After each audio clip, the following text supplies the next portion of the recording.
Hey, welcome back to The Deal. I'm Danny Brown. If you haven't subscribed and left us a comment so far, please do that and help us out. It would make a huge difference to me, and I'd really appreciate if you could do that. Just go to Apple Podcasts, subscribe to The Deal with Danny Brown, and leave a comment about it. Give us a 5-star review if you dig the content. If you're into watching video instead of audio, you can catch us on YouTube at The Deal with Danny Brown. This week's episode is with Michael Nourmand. Been in the business a long time. We started about the same time. One of the good guys in the business. He's the president of Nourmand, which is a family boutique brokerage started by his dad in the 70s, and his mom was a huge rainmaker and still is in Beverly Hills. So it's really an interesting story about a family business and some of the history around Beverly Hills real estate in the 70s and 80s. Persian families coming from Iran and immigrating to Los Angeles and Beverly Hills, which was a huge part of late 70s and 80s Los Angeles. And this is a great sort of history lesson and breakdown of what he's seeing in the market and what I'm seeing in the market and all that other interesting stuff that we like to share. School is in session. Check it out. Mikey Nourmand, welcome to The Deal. Good to see you. You are in the hot seat, brother. What's going on? I like it. Thank you for having me. You just finished your swim, your morning workout. You made it here. You look clean and dressed and ready to rock. 3 mornings a week, usually in the ocean, sometimes surf, sometimes pool with my older brother.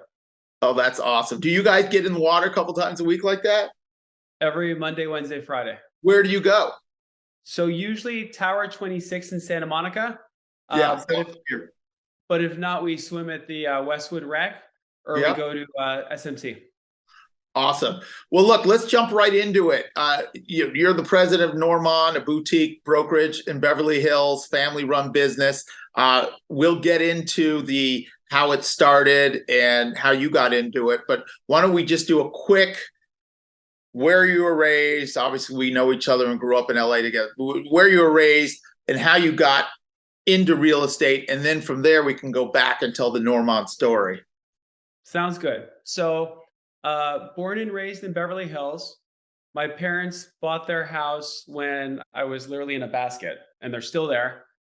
Beverly Hills High School, 2 years at Santa Monica College, then transferred into USC. And I got started in the business kind of really early on in the sense that like bar mitzvah theme was Monopoly. I thought, it was a cool thing. My parents would talk about business at the dinner table. My brother and sister didn't think it was that interesting.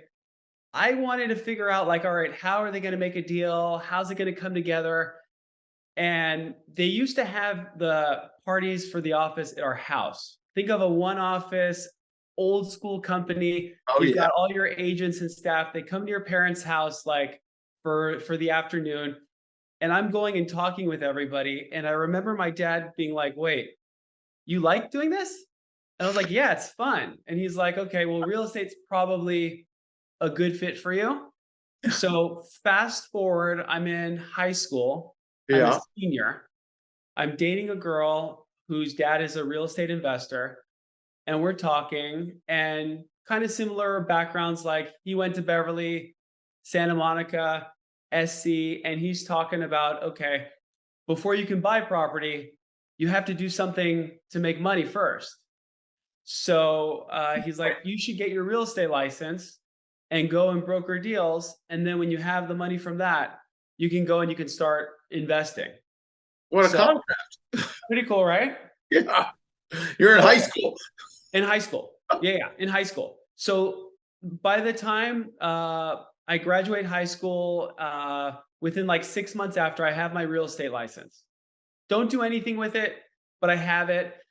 And then sort of the transformation from there was I started working, doing admin jobs in the summer. Yeah. And that was really good because it gave me a chance to see the process, handle some of the staff jobs, get to know the agents, become more familiar with the business. And then from there, I felt like, okay, I know that this is what I'm going to do. So before I finished at SC, I had already started, brokering deals, and I'd closed like 3 deals before I was done. So Oh my God.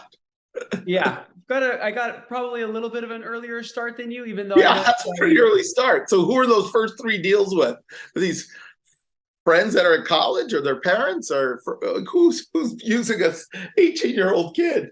So I was about 20, A 20-year-old kid. Excuse me. You were very mature at that point. but really young. So okay, Very so seasoned. one of them was a family friend Yeah. that sold a lot of cars, and he had sold my dad some cars and leased some cars to my mom. So that was the first one. That was a condo on the Wilshire corridor for 770,000. Oh, huge. Regency Wilshire. I was stoked. Yeah. Huge paycheck. You're 20? Yeah. The You're second living one large. was a family friend also that did carpool with like my siblings, and they bought a house for $1.3 million in Westwood. Wow. You were getting some big deals. And then the third one was a friend of my brother's. It was my brother's friend's older brother, and they had a condo in Brentwood. So you were like, hey, this is great. This is so easy. I just knock down deals. No, it wasn't so easy. So I'm finishing at SC, and Adam Sires, who's my business partner, we broker all of our deals together. We're there together. We're the same year, and Adam and I we were at the same school. We met in Hebrew school, and then we were at the same school, it seemed like, from that point on. Yeah. El Rodeo, Beverly, SC. Followed each other around. Yeah. Same Following path. each other around, went on a youth trip to LA Old Pond. So he's talking about going to law school. Okay. And I'm thinking, why don't you come in? Well, let's partner. He's really good at a lot of things that aren't my strong suit. We're in similar circles socially. Yeah.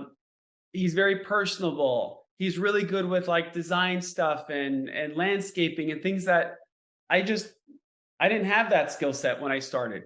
So I convinced him to start working with me. But the difference is he's done at SC. I'm a super senior, and I've got 2 classes in the fall semester while I'm also working. And then I go to study abroad in Budapest, Hungary. Okay. So that was sort of the start of that partnership. And you guys, so he never turned back either. You both jumped in after school, and here you are years later. Yeah, very different. Listen, you know what it was like. People would look at me and be like, "You're a real estate agent. Like, it's kind of okay because your family owns the business." Yeah. Like otherwise, like, why did you go to college? Yeah. It's changed. It's changed. It's changed a lot. Our business has really changed a lot. Okay, we're going to stop there. That was your Mikey quick story up to getting in the business. So let's talk about Nourmand, because this is a very unique, interesting family business. Your dad started the business, correct? Although your mom has been the big name in the business in Beverly Hills for many years. Now you've been the president for what, 5 years, 10 years? I don't know how many years, a while. 15 years you've been the president. So why don't you talk about the challenges of what it was, the pros and cons of joining the family business as a newer agent and building your business under your family's name. But actually, let's start with how your dad started Nourmand. Let's change it up. I want to hear how your dad, why he started it, why that business, and then how that grew and how your mom got involved. And we'll take it from there, and then we'll get back to you. Okay, so my dad came to the US when he was 17 to go to college. Yeah. And his thing was that he wanted to live in the US. This wasn't a, hey, I'm going to go get educated in the US and then I'm going to go back to the old country. Yeah. So came here, 17, studied engineering, master's in structural engineering, did that, had a business partner, and it just didn't quite work. They had different philosophies. The business partner's thing was building a resume, and my dad's thing was, let me negotiate the deal, we'll make money. And the business partner was, well, we're going to get all these jobs, and then down the road, we'll then start charging. So they had different viewpoints. Yeah. My dad met somebody randomly who told him to get his real estate license. And he took like one of these, I think, night classes, Yeah. got his license, and he put an apartment building deal in Brentwood together. Okay. And it was going, and then it fell apart, and then it happened. And at that point, my sister had just been born. And I think he looked and thought, wait a second, I just made on one deal what I'd make in like a year and a half of work. And my grandfather in Iran was very well connected, and Persians were coming into town, like to buy. You have to think pre-revolution. So 73, 74, 5, 6, 7, they would come into town for like 2 weeks or 3 weeks, buy 3 houses, and then go back. And my dad was the guy. He was the guy. He was the guy. He was the connection. He was the Persian connection to the old country. Some weeks he would sell 2 or 3 houses in a week. Oh my God. And they'd come in with a bag of cash, buy. Were they renting it out? Was the plan they were going to move and use it? Or who knows? I think some of it was renting it, but I mean, some people would give them power of attorney. And the thing was, the economy in Iran at that point in the 70s was really, really good. And they couldn't believe how cheap properties were here, because relative to Iran, they were a good value. So they would come and they would look at my dad, and first he wined and dined them, took them to Rodeo Drive, movies, fancy restaurants. Some of them supposedly even like stayed with us, but I don't remember because I wasn't born till 81. So they would come and he would show them a house, and they would say like, "This is in Beverly Hills," and he would say, "Yeah," and they would look at him and say like, "This is like what? Why is it so like? What's wrong with this house?" Yeah, they didn't understand it. They buy 3 houses, one for them, one for their son, one for their daughter, and then they go back to Iran. Wow. That's how it started. That's how it started. So, and then he did it from 73 to 76 approximately for somebody else. And then he started the business, and business was really, really good until the revolution. Right? Okay. I would think it would get even better with more people coming. That's what most people think. So a lot of people left their money in Iran. Some came with money, but a lot of them left their money behind. And it's like, imagine that I take you and your family and I put you in Iran. You don't know the language as well. Yeah, you may speak Farsi, but I mean, listen, you went to uni, so close enough to Beverly. There was some Farsi there. Uni Farsi. Korban, June, Uni Farsi. It's like Uni Farsi. Beverly Farsi. And then there's real Farsi. First, and say a couple of funny words. So even though a lot of people took English in Iran, it's not their first language. Some came without money. You didn't have an income. So all of a sudden, you had to figure it out. Yeah. And then also you had a really, really anti-Persian sentiment. Yeah. Iranian hostage. The typical immigrant story. Yeah. So that was kind of like the first iteration of the company, is that. Then kind of the second, the 2.0 is my mom gets in the business kind of in like 88-ish, circa. Oh, wow. She didn't get into the late 80s. Okay. Big hair 80s, big money 80s. Big hair, shoulder pads. So let me just hearing the timing at this point, you're in elementary school, your brother and sister are in elementary school. So you're out of the house. Is that mom's now ready to, she's got the kids out of the house. She's now ready to get back in the workforce. And was that the progression? Is that what happened? Yeah, sort of. I think when my brother and sister, who are older than me, my dad worked like an animal, around the clock, all day, every day, type of person, worked, came home, had dinner with family, went back to work, a lot of schmoozing. Yeah. My mom, I think, once I got a little bit older, got into it, and she went from sort of like taking my brother and sister to, especially my sister, to like dancing and singing and all that kind of stuff, to focusing on real estate. And the idea originally for my mom was, she was talking to all the other moms when like my sister was doing like, I think Al Gilbert was like a dance studio. Okay. So while my sister was doing that, she was talking to other moms, finding out like who's moving, where they're going, who's getting married, who's getting divorced, who's having a kid.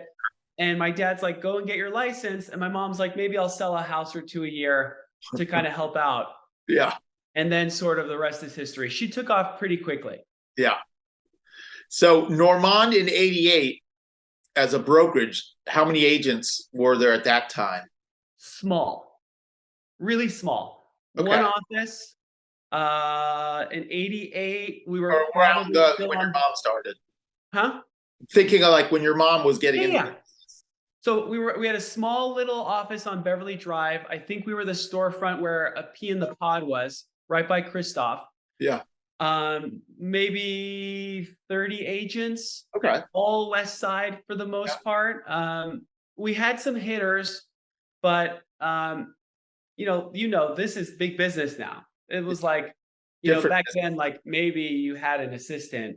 It wasn't like now. And the difference when my mom got in the business was that she had a lot more like entertainment clientele, business managers, entertainment attorneys. The Good clientele clients to kind of shifted. Yeah. Good clients to have. All right. So she gets in, she blows up immediately, becomes a top broker in Beverly Hills.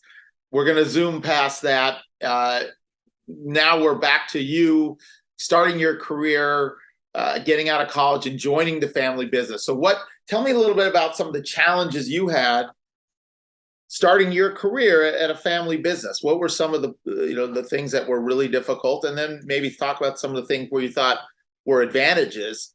What was that like? Your first 5 years, out of school, trying to grow your brokerage business. So I'm going to start with the advantages first. I like to think of the glass being half full, Sure. even though I'm realistic. Like I knew, for example, going into 2022, it wasn't going to be a repeat of 2021. I knew that going in. So obviously the advantages were through like osmosis. I learned a lot of stuff. My mom was showing me a lot of like how to broker deals. I remember one of the first deals I was doing, the buyer came to our office and I'm thinking, okay, they come to the office, let's get down to business. What are we writing? How are we doing it? What are we getting the deal? And my mom showing pictures of my niece and asking, how the buyer's siblings are. And I was like, wait, like, come on, like, let's go. And I understood that it's a relationship business. Yep. And you just can't, it's not, quick hanky panky. You gotta ease into it, exchange pleasantries, get to know each other, show that there's genuine care and all that. So that was really good. And then on that deal, we knew the seller and we met with the seller at his restaurant. So think old days, right? Yeah. Presenting. We presented to the seller and we were representing the buyer. Yeah. And my mom came to that meeting with me and she closed it. Yeah. She helped close the deal. I was 20, 21. I wasn't there yet. So that was, that's a big pro. The other thing was that I got to see my dad run the business and see a lot of the things he did really well. Very charming, charismatic, smart. And I got to see some of the things he did that maybe I would do a little bit differently. Right. He could be, kind of stubborn, or maybe someone would rub him the wrong way. And maybe he would do something that was detrimental to himself because he didn't like the way he was treated and look, you've been around a long time. When agents get very successful, not always, but often, comes the wearing sunglasses in the office, not coming to the office meetings, changing the way you act. And as a brokerage star mentality. Yeah, look, I get it. You're in high demand and you've earned it, but you start with somebody who didn't have anything, and the number one person who should get credit is the agent, but there are people who help them along the way. Sure. And Always. that's sort of like, I don't need you anymore mentality. I'm a big fish. it was Did hard. well, didn't sit well with your dad. No, didn't sit well with my dad. So you got to kind of see that. Some of the cons were obviously the perception that, oh, I came in, it was handed to me. But the people inside the company, I never felt that way because they saw me working every day. Yeah. They saw me in the office early. They saw me when I worked that summer doing like admin jobs where which if I can take you back memory lane, when I started, you're talking like System 4. So no MLS.com, right? It was a software. You had to go into the office to look up property. People want to know what's for sale. You call a real estate agent or you wait for the LA Times over the weekend. That was before my time. We had MLS when I started. Listen, offers faxed. This is pre-Mongo fax, Mongo fax. I remember that. Smartphones, we're talking remember the Nokia? Yeah. Or the Motorola Flip or Motorola Razr. That's what I had. Yeah. So, you had that perception. I think there were people that thought here's another guy growing up in Beverly Hills, silver spoon. But I think the people inside the company understood that I was a hard worker and I had, kind of gained their respect pretty early on. Yeah. So you grinded and people respected that. So how long did it take you to get to a place where you felt like, okay, I have an established business? Man, everyone's different. I mean, a lot of people say it takes a decade. Some people say it takes 5 years. I mean, everyone's different. But in your experience, how long did it take you to get to the point where you're like, okay, this is it. I got a real business. It's sustainable. Obviously, even now there's challenges no matter what level you're at. But I'm saying being a young guy and not, that's a tough obstacle to overcome in a business where you're dealing in Beverly Hills with high net worth, sophisticated people. And here's this young guy, so walk me through that and, just the challenges of being a younger broker starting your business. Yeah. I mean, look, I think, would you buy a house from a 21-year-old? No. I wouldn't buy a house from a 21-year-old. No. I'm sort of an old soul, so I was fairly mature in that regard, but I wore a suit and tie. Yeah. I never wear a tie now. I go to mediation, I go to a listing presentation. Unless I'm going to a black tie wedding, I will not wear a tie. But I wore a tie. That's changed too. Style, the formality have changed. Business attire too, for the most part. Definitely more casual now. But so anyway, so I did that kind of stuff. It took some time. I think when I was about 24, 25, I had, I made like 6 figures. Not that in today's dollars that's. Oh, but that's a big deal as a young guy then. Yeah, 24, 25. I did that. I bought a duplex with Adam Sires, my business half, and also my brother. Good old days, right? 10% down, so 3 1/3% each. Yeah. And so that kind of, at that point, I felt good. But then, 2006, for whatever reason, the market got a little shifty on me. Yeah, well, it did. It became a little bit harder. I didn't, it wasn't like now where you had like coaches and this is how you prospect and this is how you do. It was a little bit more like mom and pop back then, right? You go to a party, you bump into somebody, they say their son's looking, you follow up with them on Monday, they work with you. It wasn't like now where you've got kind of like the 3 buyer models, right? You've got the first one, which I know you know as well, and certain people can like this model is I go direct, right? So the buyer goes direct. No matter what. That's model number 1. Okay. Model number 2, I call the free agent buyer. They go off with whoever, whenever, this person on this house, that one, which I actually think model 2 is the worst. The worst. Because nobody's in your corner, conflicts of interest. They don't know what you want. To me, model 2, I always tell people, you go model 1 or model 3. Model 3 is... Model 1's pretty bad too, unless you end up and get lucky and it's a good guy or good gal that's a list agent, which is model 1. I think often rewards agents that maybe are lean into double ending a little bit. Yeah. But model 3 is sort of it's an exclusive relationship. I look with you, and I'll tell people like, hey, look, if you're at a party and there's something and somebody tells you about a place, I'm not going to put my interests ahead of yours. But here's what I want you to do. I want you in that scenario to work me into the deal somehow. I'll partner with the person, get me a referral fee, get me something to show like, look, you appreciate the time and effort that I put, but I'm not going to tell you don't go buy a house which is in your best interest because I didn't know about it. Yeah, that's smart.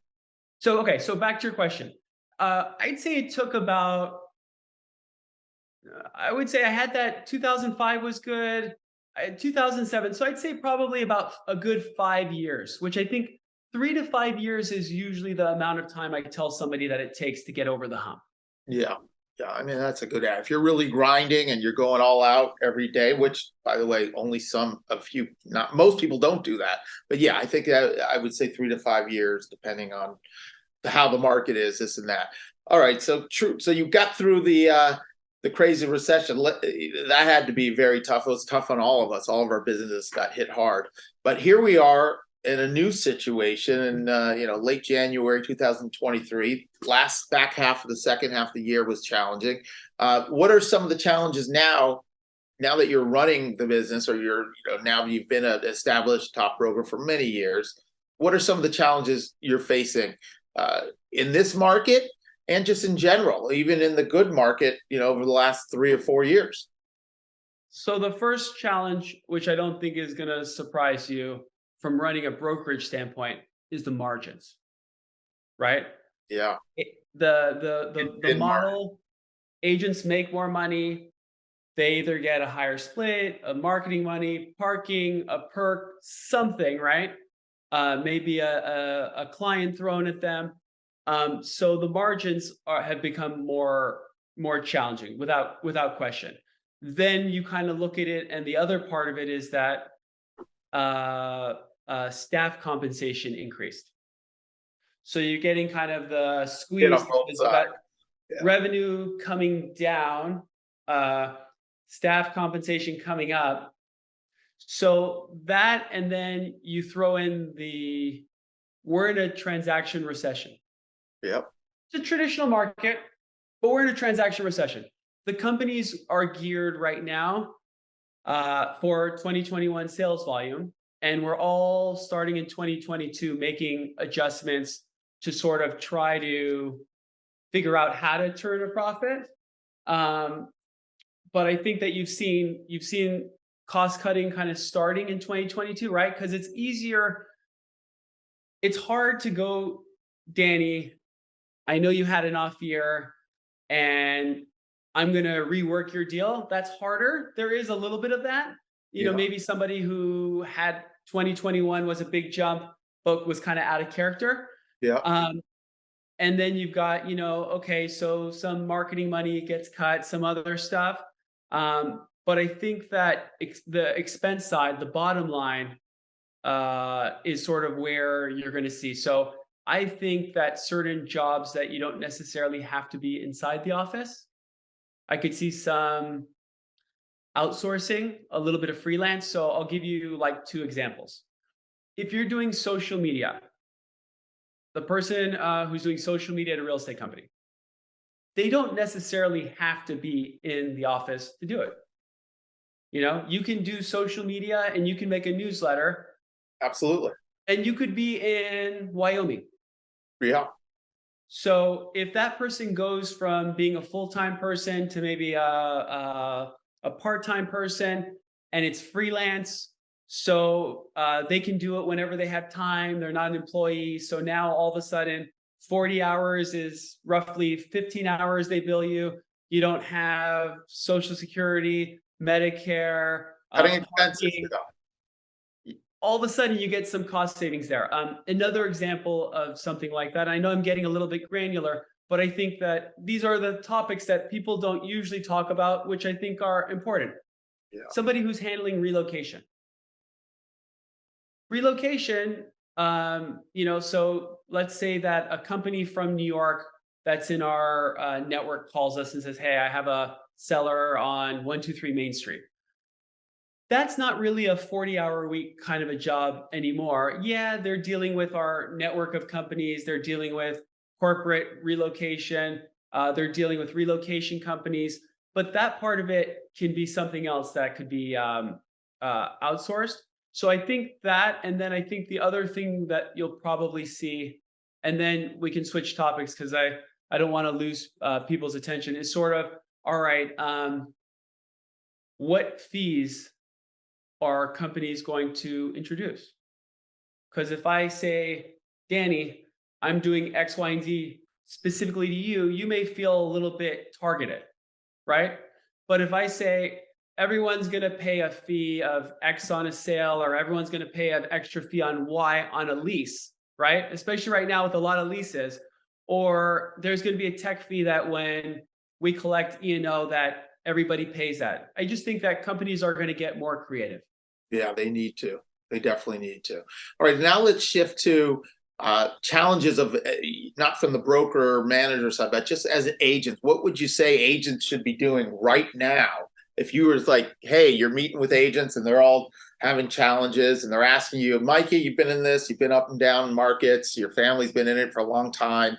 We're in a transitioning market. We came out of a market that I say it wasn't easy because we were also busy. That part was hard, but it was easy for things to sell. And I think a lot of agents that haven't been in normal markets don't realize that, just putting it in the MLS and it sells and it's easy and the buyers take on no contingencies and no credit. So that's gone.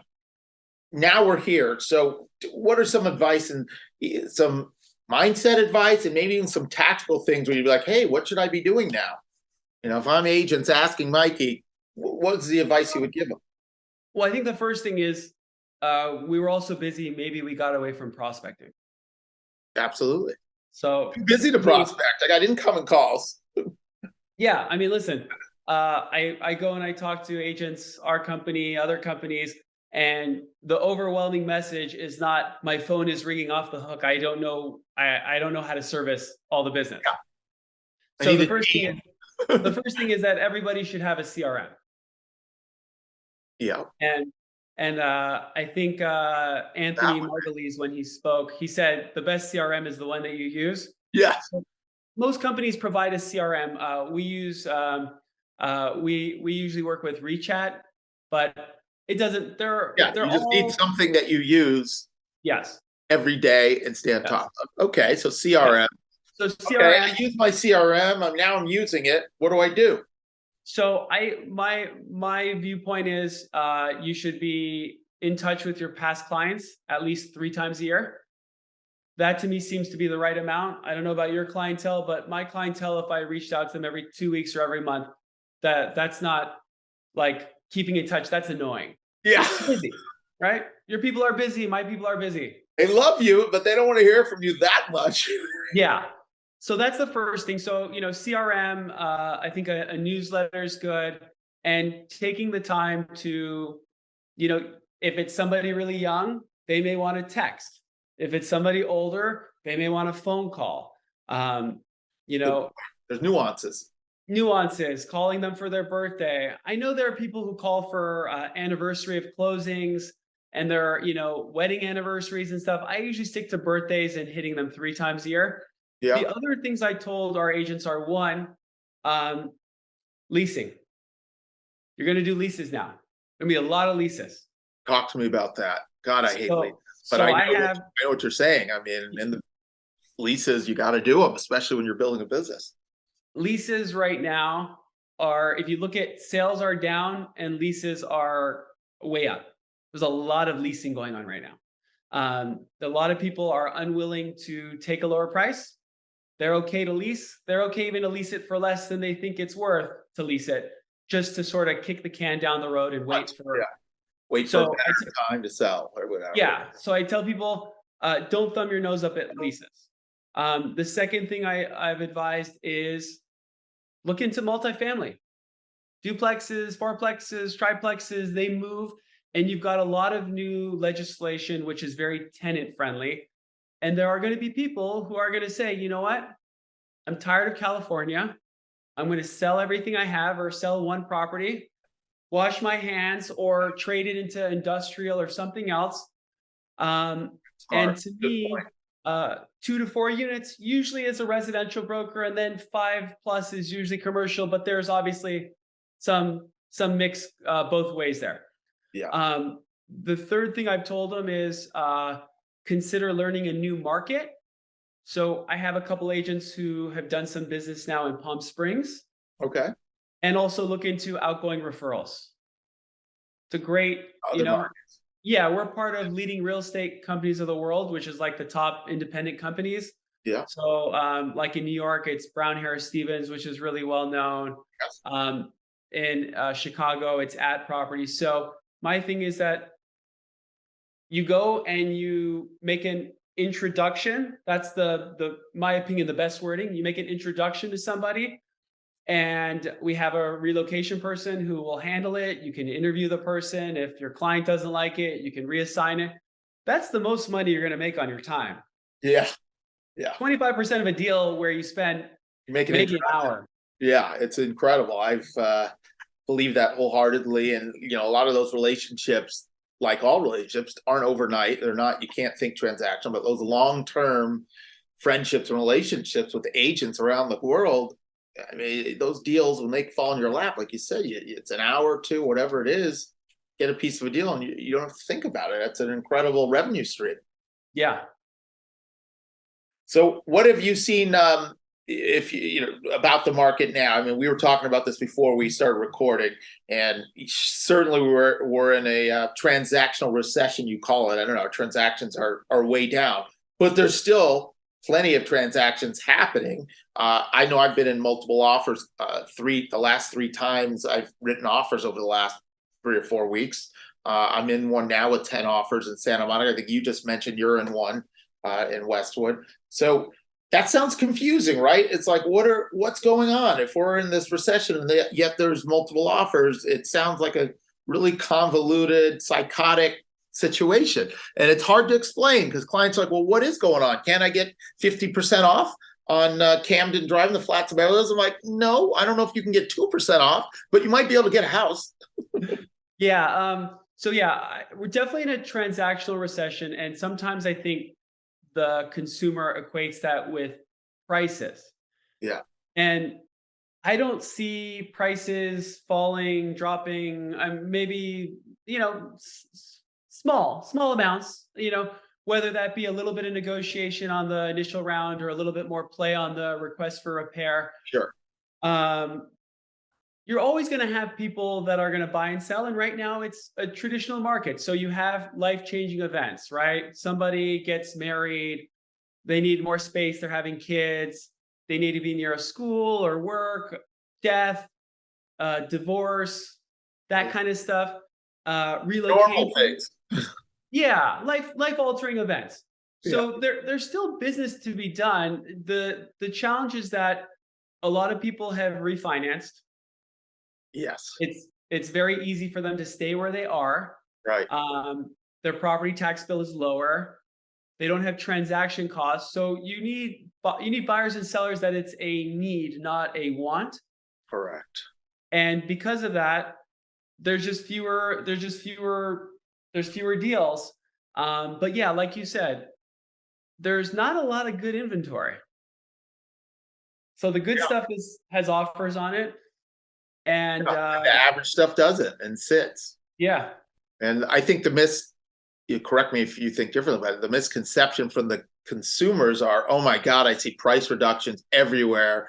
The market is just crashing, price reductions, and I think, okay, yeah, the average stuff that is priced at the peak level or higher is not selling and getting price reductions. But the good product, which isn't much, 1 out of 10 houses, maybe 2 out of 10 houses are the good products priced fairly, are still getting activity and oftentimes multiple offers. So, are you seeing the same thing?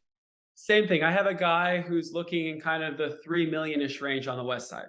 I mean, that's impossible. I don't have to tell you what that market is like. Yeah.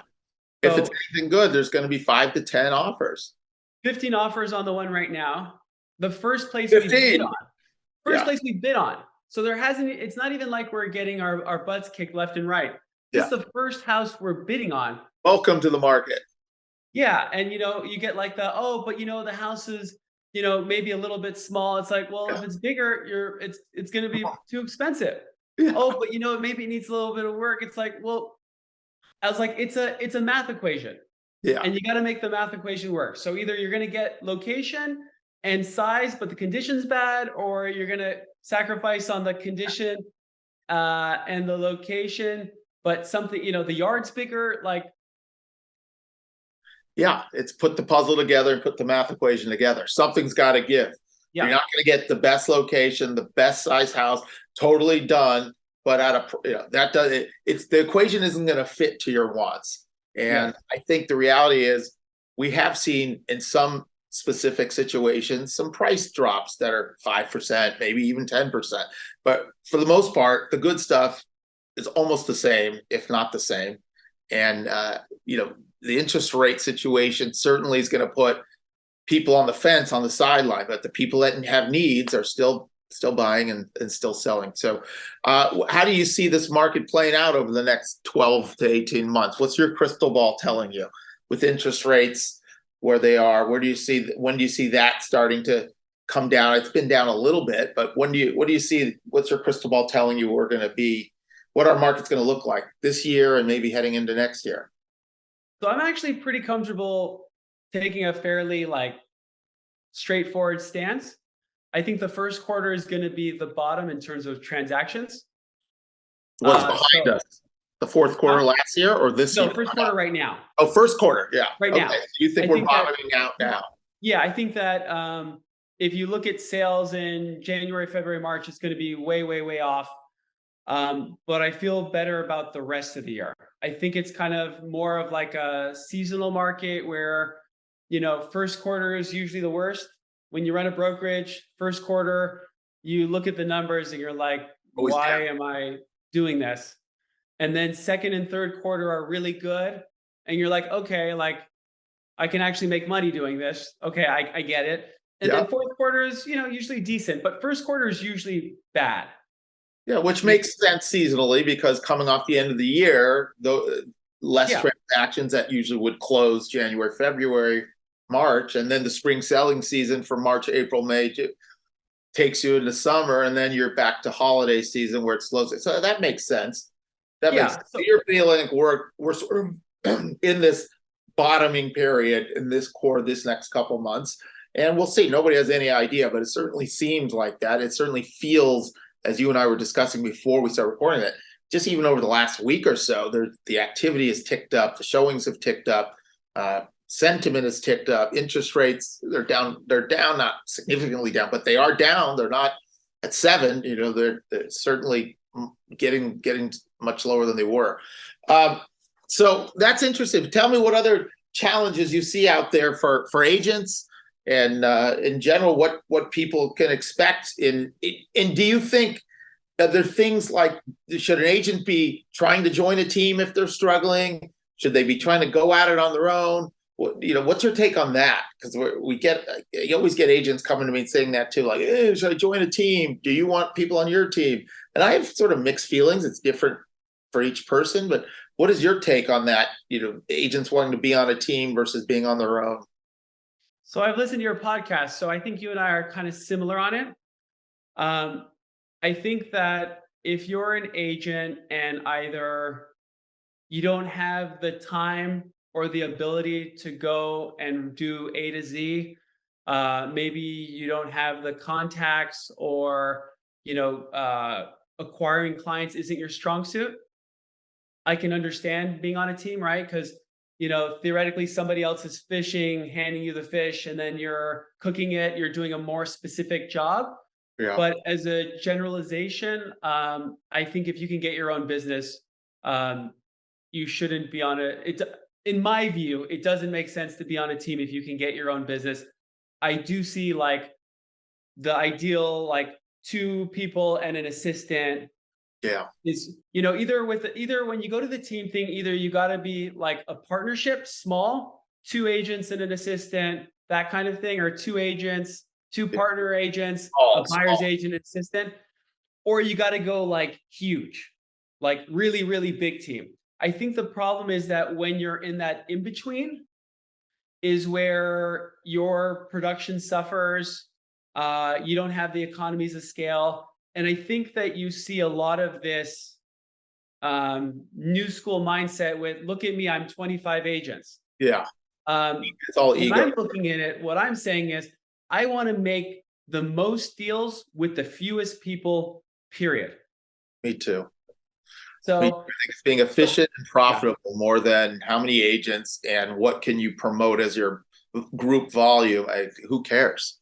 Yeah, and look, you can always bring in people too. Like if I'm an agent and I don't have the resume, bring in an agent. You're going in the flats, bring in Rochelle Mays. You're going into Brentwood Park, bring in David Offer. You're going into Los Feliz, bring in Constantine. There are people you can bring in. It doesn't look, I think a company of my size, there are enough talented people. You don't have to go outside, but maybe the seller has a relationship with an agent at another company and you're not going to get it on your own. So you might as well try to get half of it, build your resume. And you hear that all the time with agents. They're a brand new agent and they're so focused on their split.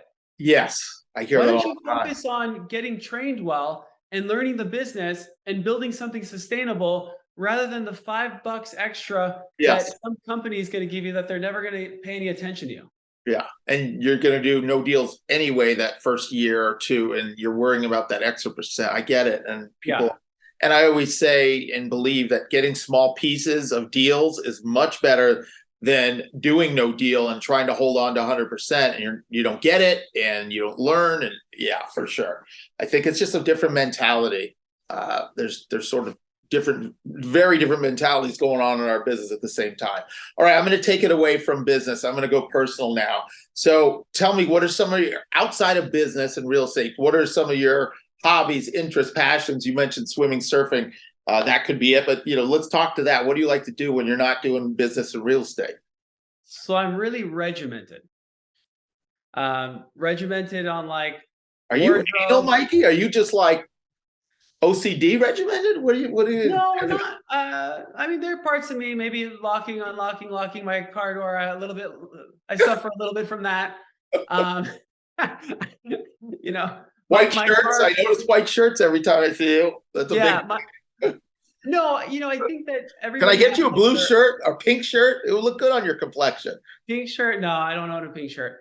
So I think like there's a certain like way I like to do things, but in terms of like, Monday, Wednesday, Friday in the water, swim, surf, ocean swim, something, run on elliptical. So I take being in shape really serious. Yeah, you like being. I always laugh that somebody has like an expensive car and they wash it and they wax it and then they take horrible care of their health, which to me, the most valuable thing you have is your health. Totally. And then, married, 3 kids, a 10-year-old boy, an 8-year-old girl, and a 5-year-old girl. So they keep me busy, spending a lot of time with them. My older daughter is on a dance team.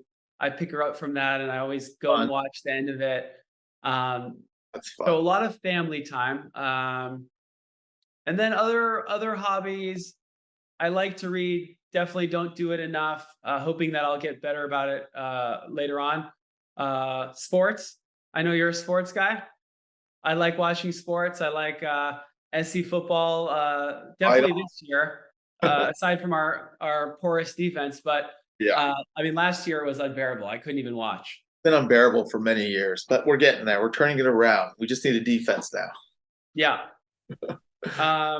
Could I talk real quick about one thing, which I think is a little bit different about our family business than maybe other family businesses? Yeah.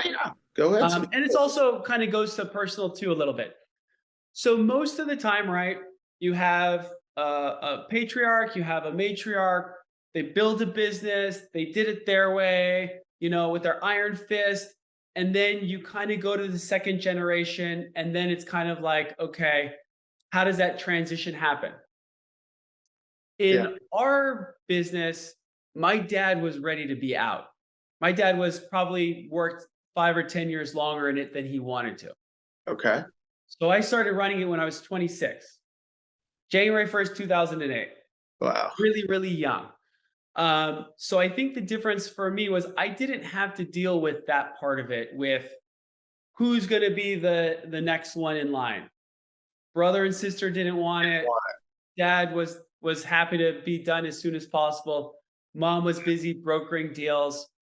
So we had kind of that part of it. The other thing I think, which is maybe a little bit more unique, is I've kept my ownership the same as my siblings.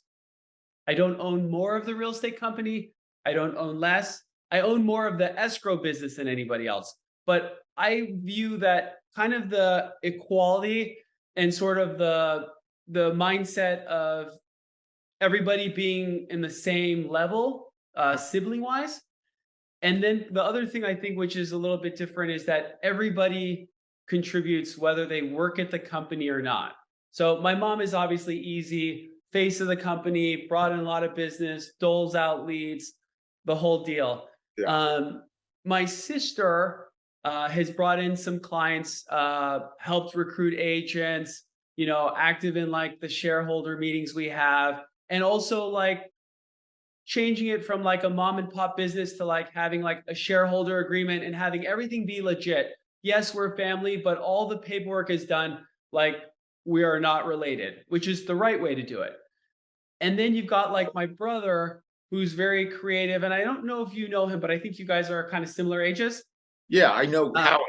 Yeah. Went to school with your wife, with Jessica.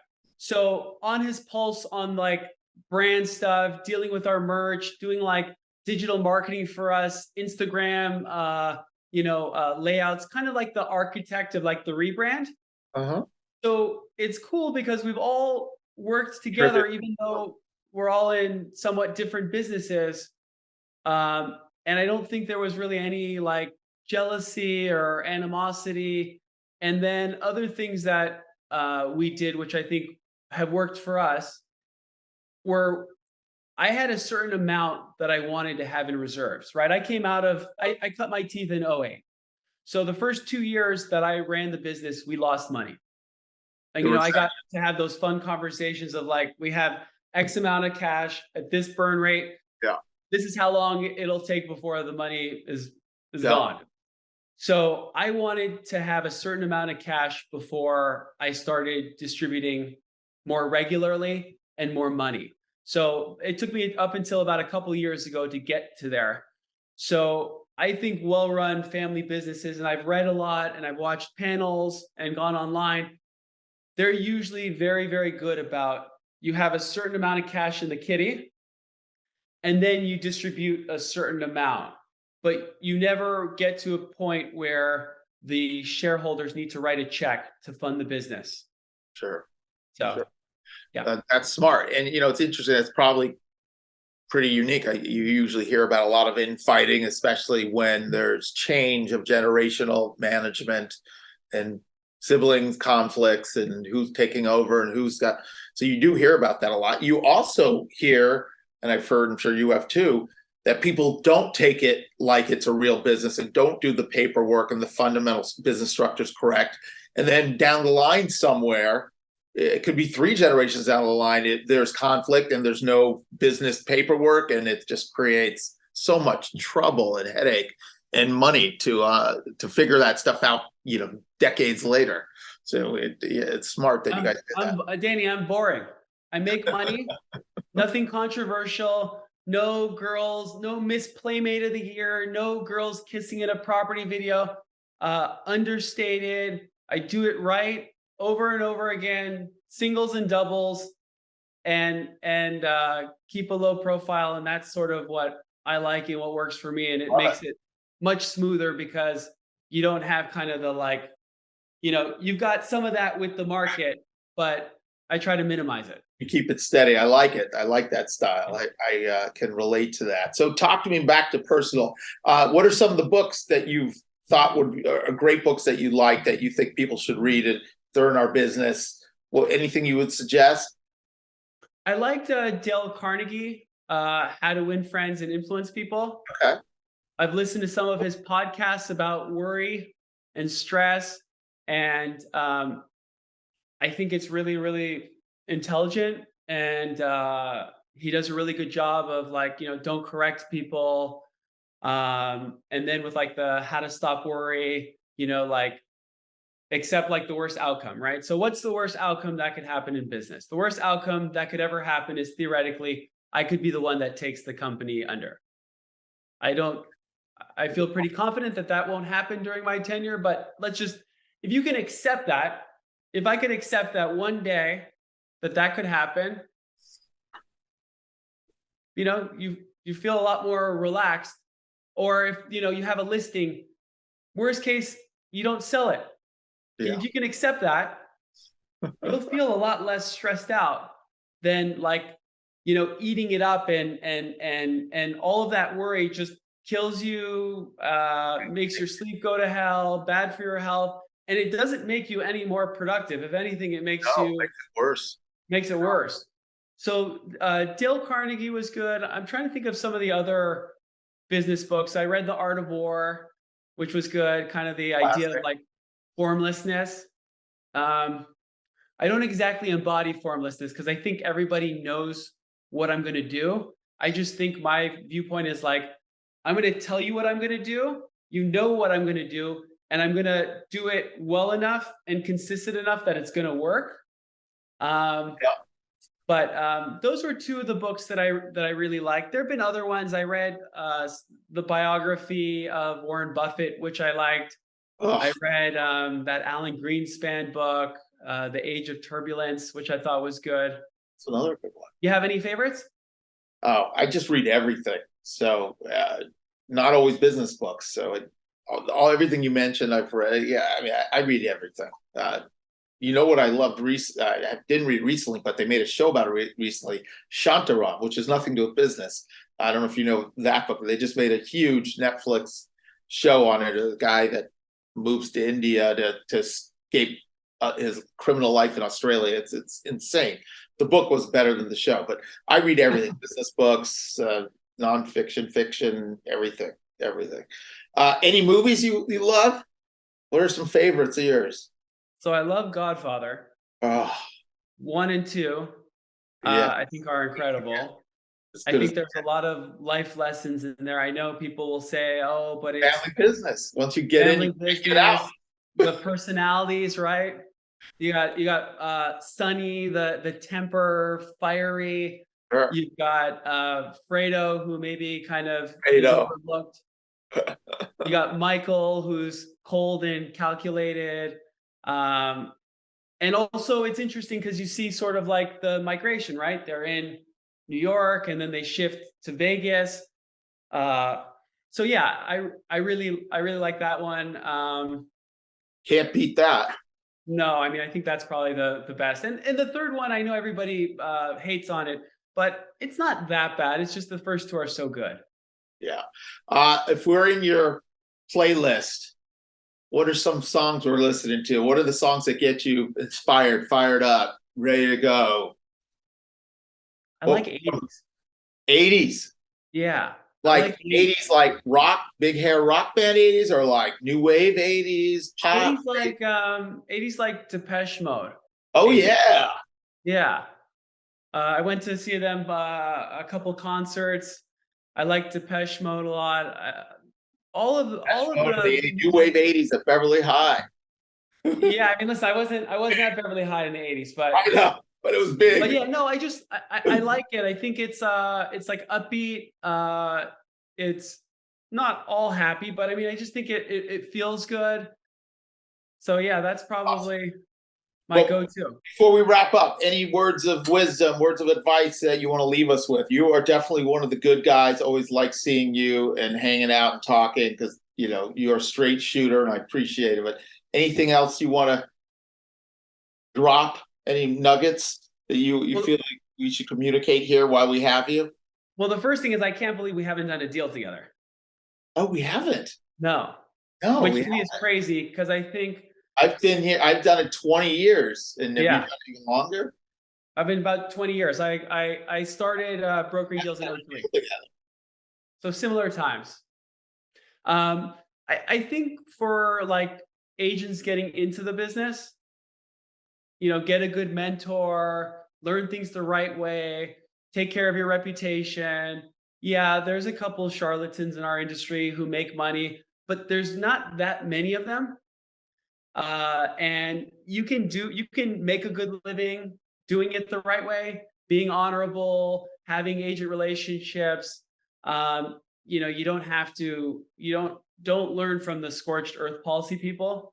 Yeah. And then obviously, like, look, it's a listing business. Yeah. If you're on the listing side, you're going to make a good living and things are going to go well. It's very hard to do it as a buyer's agent. Even in the market right now, right? You'd say, okay, if you have a good buyer, you're in a better position, but like, good luck finding the inventory. Yeah. You're one of 10 if you find something decent. Yeah. Yeah. And to like established agents, you should work somewhere that you like, with people that you respect, colleagues that you want to be around. The idea of, I'm at my company because they give me a really good deal, or I'm at my company because they leave me alone. Neither of those is a good reason to work somewhere. Agreed 100%.